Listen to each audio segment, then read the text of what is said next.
لا تصدق حكي البنات. انت بالنسبة إلهم مشروع، خطة.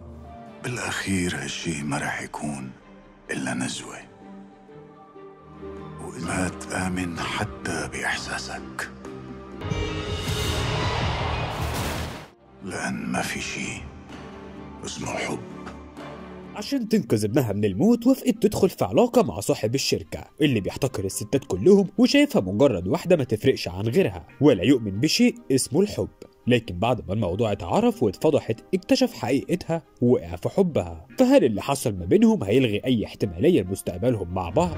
كنت حاسس اني قابلت حدا غير كل شي قابلته بحياتي. تعالوا نفهم اصل الحكاية. بتدور القصة في اطار اجتماعي رومانسي عن واحدة اسمها سارة، جوزها مات وساب وراه طفل. أهل والده الأغنياء رفضوا يعترفوا بيه لأنه اتجوز من غير موافقتهم، وبعدها بيتصاب الطفل بمرض سرطان الدم، وإمكانيات سارة ما بتسمحش إنها تدفع تكلفة العملية الغالية، فبتضطر تستلف من صحابها فلوس، لكن بيتبقى عليها 200,000 دولار، فبتتجرأ وبتروح لزين مدير الشركة اللي بتشتغل فيها وبتطلب منه المبلغ الكبير ده. ورغم انه استغرب جرأتها في طلب حاجة زي كده، إلا إنه وافق يديها المبلغ بس بشرط مقابل إنها تقضي معاه ليلة كاملة. واضطرت سارة إنها توافق، لكن ما قالتلوش أي حاجة بخصوص العملية ولا طفلها، لأن قانون الشركة مش بيسمحوا يشغلوا أي واحدة متجوزة عشان ما يبقاش عندها أي التزامات تانية. فاضطرت تخدعهم إنها عزباء عشان يقبلوها في الشغل، وفعلا عملت العملية وعاملها زين بطريقة قاسية جدا، لكن بعد اكتشافه الحقيقة بيقع في حبها.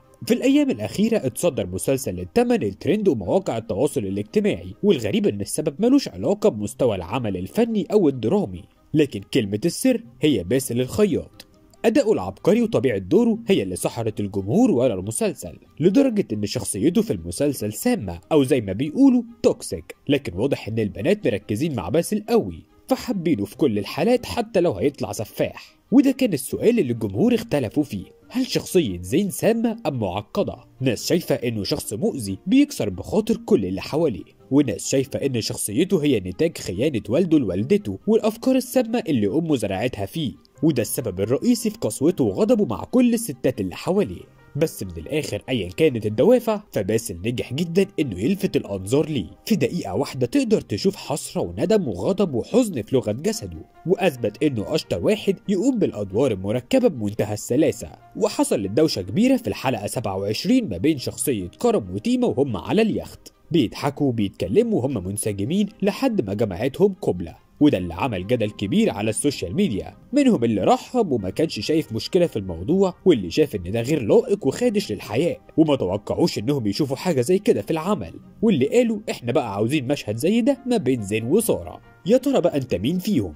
ولما سارة أبي كنعان اتسألت عن رأي حبيبها في مشهد القبلة قالت انه برغم الصدمة الا انه كان بيدعمها لانه فاهم دراميا. مسلسل التمن هو دراما لبنانية رومانسية من 90 حلقة، وهو اطول مسلسل لباسل الخياط، من بطولة نيكولا معوض ورزان جمال وسارة أبي كنعان. العمل مقتبس من دراما تركية قديمة وقصة من قصص ألف ليلة وليلة كانت السبب في شهرة أبطاله في الوطن العربي، وهم خالد أرغندش وبرغزار كورل، اللي بسبب تعلقهم ببعض وحبهم وقت المسلسل اتجوزوا على أرض الواقع بعدها. وانتهى المسلسل التركي نهاية سعيدة، لكن هل هتنتهي النسخة العربية بنفس الطريقة؟